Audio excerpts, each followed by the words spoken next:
मेरा नाम राम प्रकाश दीक्षित है और नरेंद्र दौरिया ग्रुप ऑफ एजुकेशन इंस्टीट्यूट द्वारा संचालित एसयू इंटर कॉलेज संत पूरनदास नगर आप सभी विद्यार्थियों का स्वागत करता है। और आप सभी विद्यार्थी आज जो श्रद्धा और मन पाठ चल रहा था उसी पाठ के आगे का जो अंश है उसको पढ़ेंगे और ध्यान से देखें। पेंसिल से कठिन शब्दों के अर्थ भी लिखते जाएंगे।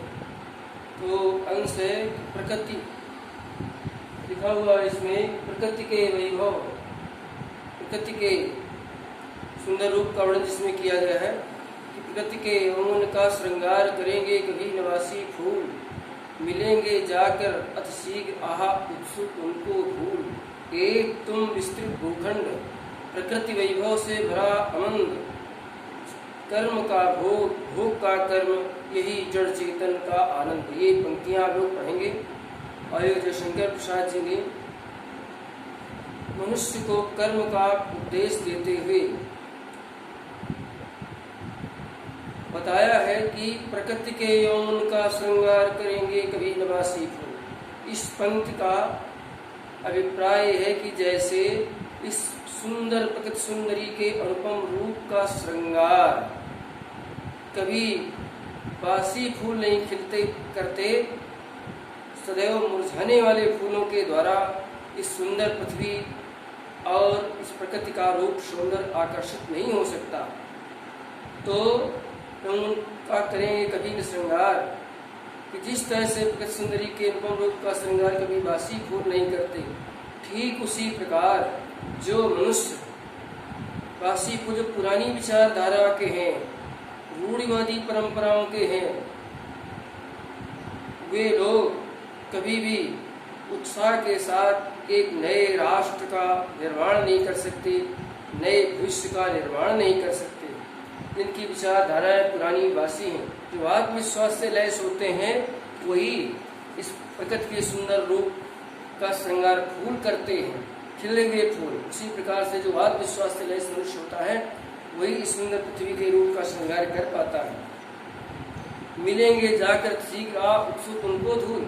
और जैसे बासी फूल, डालों पर खिलने वाले बासी फूल एक दिन मुरझा करके धरती पर गिर जाते हैं और उनके स्वागत करने के लिए धूल बैठी रहती है, ठीक उसी प्रकार जो लोग पुरानी विचारधाराओं के हैं वे कभी जीवन में प्रगति नहीं कर सकते। श्रद्धा मन को समझा रहे कि हे मनो, कि कभी जो है नई रचना नहीं कर सकते, नया सोच नहीं सकते और वे कुछ संसार में नया कर भी नहीं सकते। तो वे उसी प्रकार से संसार में मिट्टी में मिल जाएंगे जैसे बासी फूल डालों से झड़ करके धूल में मिल जाते हैं और उनका कोई अस्तित्व नहीं होता।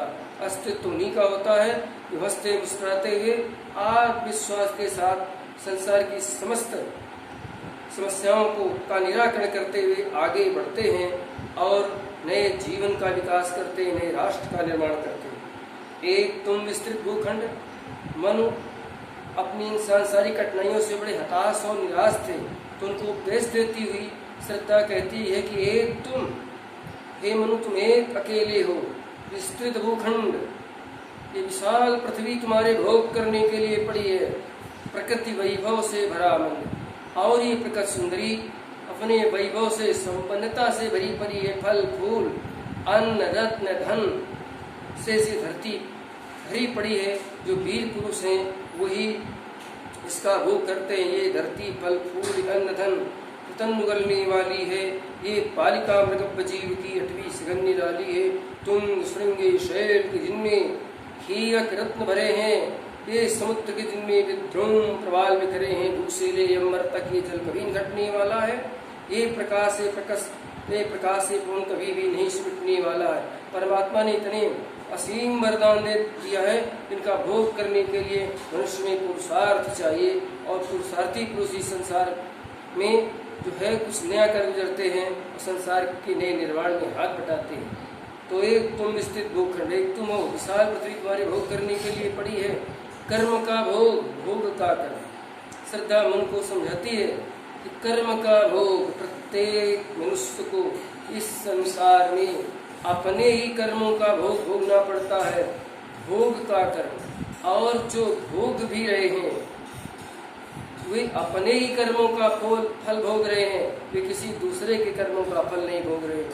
यही मनुष्य का और यही जड़ चेतन का आनंद। ये जड़ हो या चेतन, जितने भी जड़ चेतन का यही एक आनंदमय परिस्थिति है कि प्रत्येक जीव जंतु ही क्या, जीव जंतु मनुष्य सभी अपने अपने कर्मों का फल भोगते हैं। और जो है गीता में व्यास जी ने भी कहा, अवश्य में भोक्तव्यम कृतम कर्म शुभाशुभ। हर मनुष्य को अपने कर्मों का फल स्वयं भोगना पड़ता है। काया जो पाता कोई बिन भोगे बचे नहीं कोई, कि जो अपने शरीर से बुरे कर्म करते हैं, अच्छे काम नहीं करते, तो इस शरीर से जो जैसा कर्म करता है उसको वही फल मिलता है।